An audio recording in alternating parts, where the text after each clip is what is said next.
Hello, it's Monday morning. It's the boys' first day back, well, Matthew's first day back to school. He was feeling very anxious. We had a lot of tears, but ultimately he went in fine, so that was good. Now we've got to go to pick up Adam's bike, push bike, after it's had its MOT, and then we're going to go to B&M and pick up the wallpaper for the living room. I've just washed my hair, but I need to tie it up because the roots are getting out of control because I'm growing my hair out, so I can't leave it down like this. It just looks special. So this is our morning, and yeah, there we go.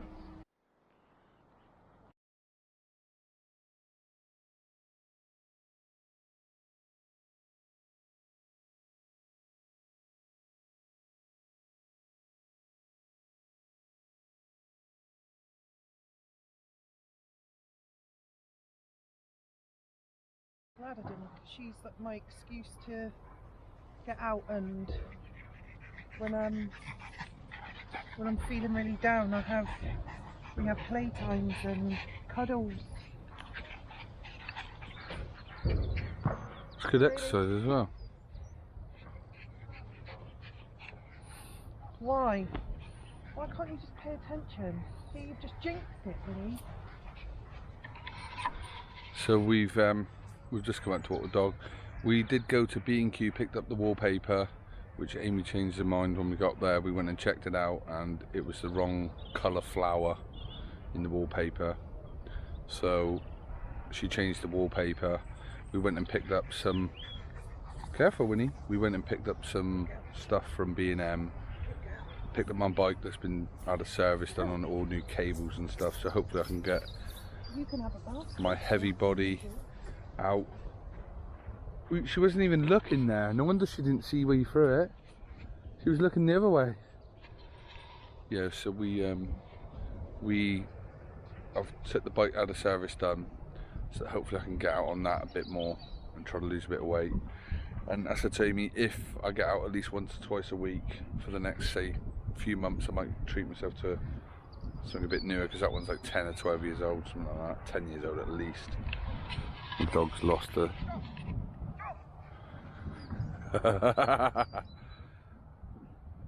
It's another wonderful day. Look at the weather. Look, that crane, they're building a road up here, which is like literally in behind our house. I can't throw that thing. I'll get Amy to show you. Hang on. Yeah, let me try it. You film me if I can try it, but I always mess it up. Hang on. Drop it! Drop.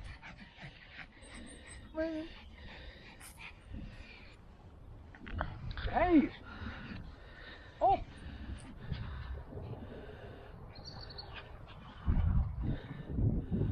did it better that time. He's there, you. Hey! What's not looking? Go on then, walk, see you later.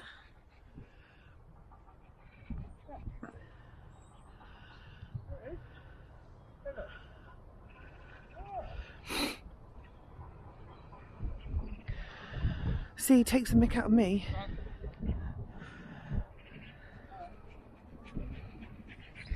Winnie! Winnie! Drop it! Drop it! Drop! Drop it! Winnie! Drop! Drop it! Drop! Drop! Good girl. Oh! Oh, that was a good one. So, Matthew this morning obviously was really anxious and everything about going in, which I can totally understand, because I was the same. From primary school right up until I left senior school, I was bullied all the way through. I had a horrible time in school. I used to get whipped with tea towels, I used to get hit. One boy even slapped me once. I got used to get told that if I was as... Some boy said to me in food technology once, if I was as ugly as you, I'd kill myself. Those words have lived with me ever since. So I can understand why he was feeling anxious. And he's been off such a long time, and you know, he's been at home playing Roblox, and I've got him out a few times and everything, but he just wanted to stay home. That's all he wanted to do. So I know that when we pick him up later, he's going to say to me, I had such a good day and blah blah blah. So yeah, I just think it was his anxiety, don't you? Yeah, I think he's like you. That he's very much like you. So he gets anxious even. He gets anxious even when he goes out anyway, which is part of his autism. Obviously, Matthew's a lot more verbal and better communication than George, so he can tell us what he does and doesn't like and what he doesn't want to do. So it's easier in that respect, but it's also harder because George really does not have a care in the world. George has no care in the world at all, does he? No. He's not worried about anything, is he? Like, no. At all. He's got no sense of money. He's got no sense of like anything like that. Which I'm just grabbing my coffee.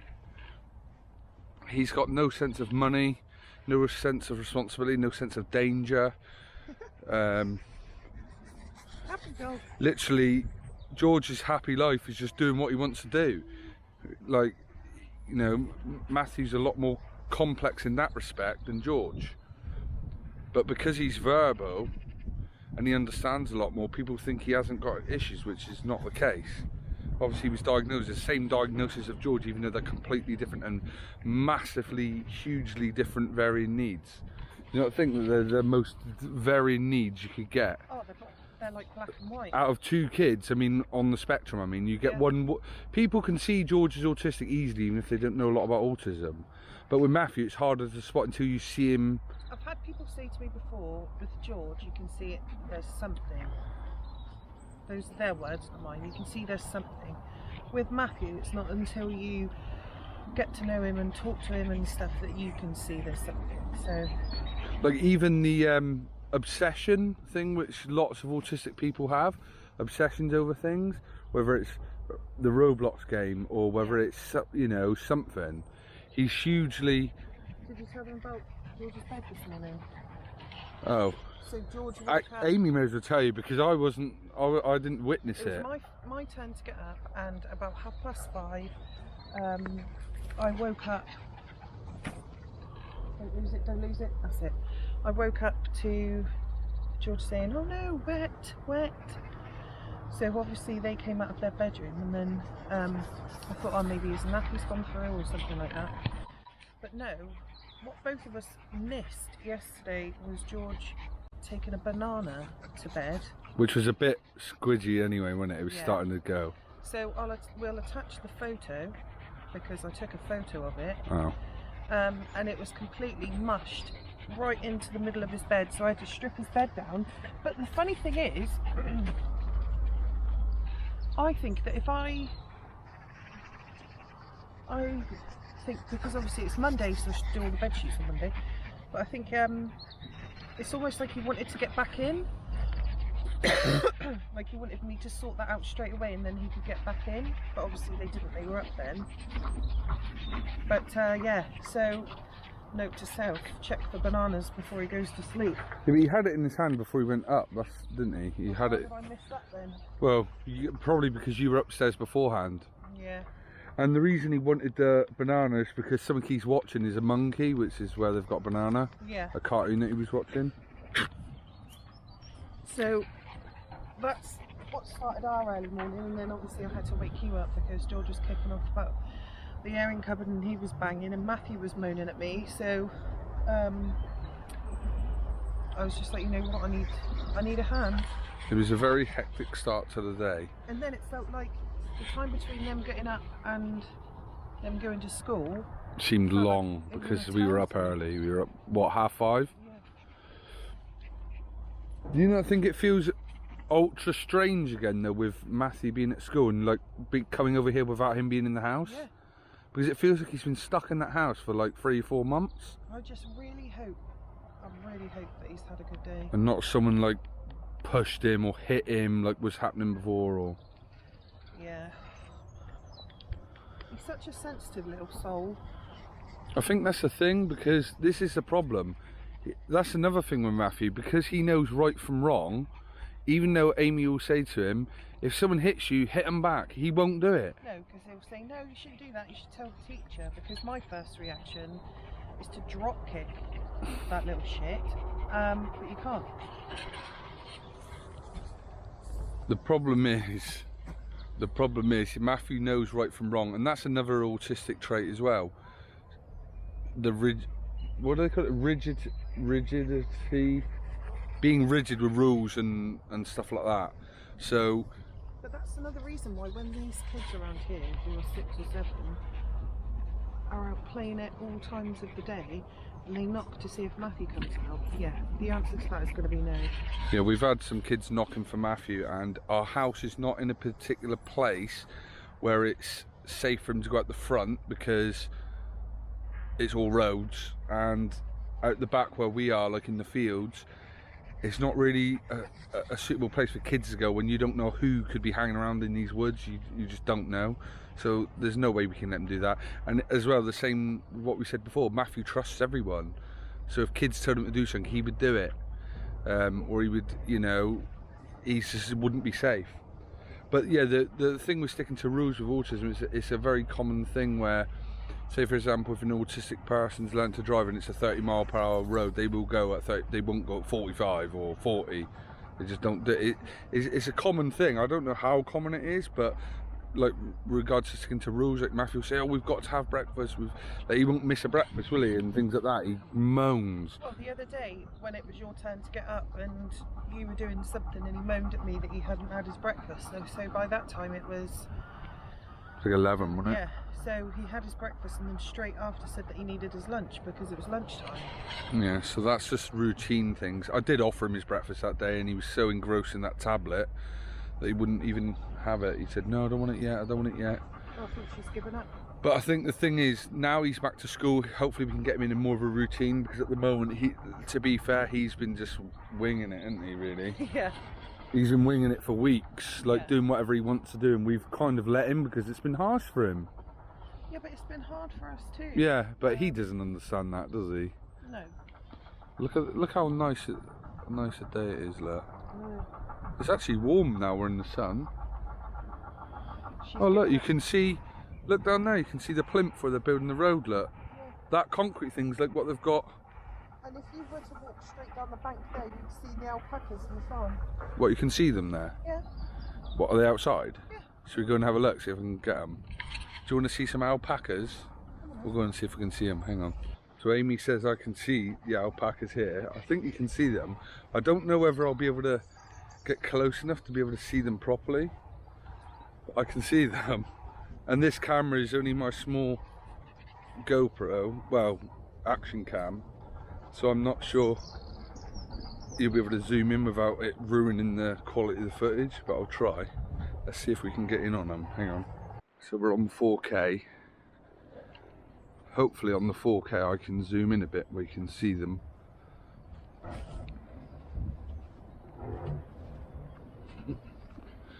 Let's see if we can see them. Get close enough to see them. Oh, I don't know. Can you see them? I don't know if you can. See if we can get a little bit closer.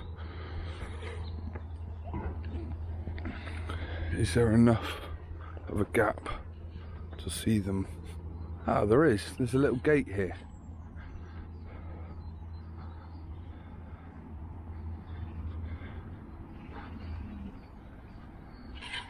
There they are.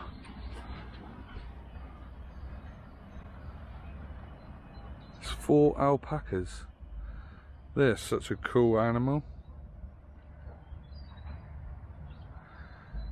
And this is a little farm that's in pretty much in the middle. It wasn't in the middle of Plymouth originally. It's called Pool Farm, and it's right near our house. And that there, look where that crane is, that is where they're doing a extension to where they're doing like a dual carriageway to the hospital, cutting through the valley, which is not great. It's near enough to our house to be able to hear it, but not near enough where it's going to cause us any disruption. Look at this one there, looking at me. I wonder if they'll come up. I don't think they will. They look happy though. Look at this nice big field they're in. They've got the bit down the bottom there as well. But that old farm is now like a learning farm. They have disability kids coming in there and stuff. So there you have it. Some alpacas. I didn't know they were there. Amy told me the other day, there's alpacas in that field behind our house. And I said, no, there's not. And she was like, yeah, there is. I don't know how long they've been there.